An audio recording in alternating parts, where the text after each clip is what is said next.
This is automatic counting machine. Now I will show you the operating process. Start the machine. Our set number is 68 capsules.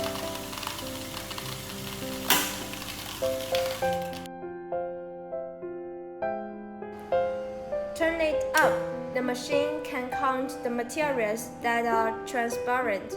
Turn it down. This machine can count the materials that are not transparent. The counting amount of capsules is shown on this screen. Press this button. The number will be cleared. These two numbers show that 32 containers have been filled and each container has 68 capsules. This number can also be set arbitrarily.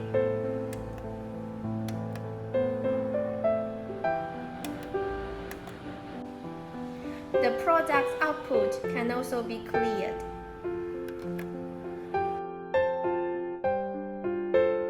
This is Start button.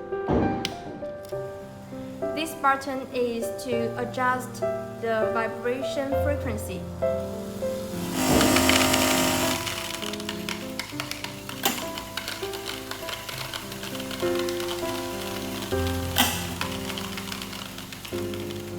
Now we set the number at 20 and press the single start. When the machine counts 20 capsules, it automatically stops.